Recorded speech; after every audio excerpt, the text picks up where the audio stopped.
Hi guys, இன்னைக்கு நம்ம pizza செய்ய போகிறோம். ஃபர்ஸ்ட் நம்ம பீட்சா சாஸ் மேக் பண்ண போகிறோம்.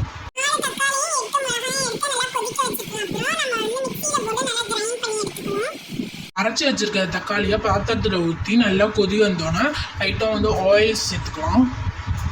ஆயில் சேர்த்தப்பறம் அப்புறம் நம்ம மாவு செஞ்சு வச்சுருக்கிறத நல்லா வளர்த்து எடுத்துக்கலாம்.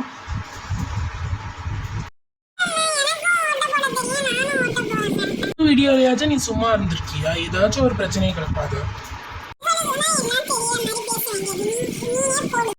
நடக்கிற விடுங்க, வாங்க நம்ம பீட்சா இருக்கும். அப்புறம் நம்ம பீட்சா சாஸ் வந்து நல்லா ஸ்ப்ரெட் பண்ணி விட்டுக்கணும். இன்றைக்கி வந்து நம்ம வந்து வெஜ் பீஸாஸை செய்ய போகிறோம். சிக்கன் பீஸா செஞ்சால் இதோட சூப்பராக இருக்கும். நாங்கள் எதிர்பார்க்கவே இல்லை, அன்எக்ஸ்பெக்டட்.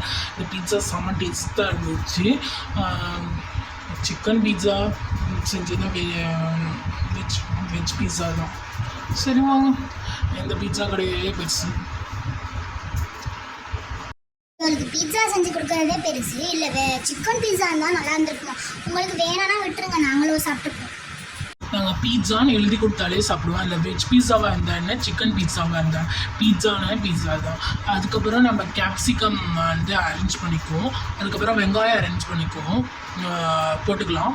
அப்புறம் சீஸை வந்து மறைச்சாளர் மாதிரி அப்படியே சுற்றிக்கும் பரப்பி விட்டுக்குவோம். பரப்பி நல்லா போட்டுருவோம்.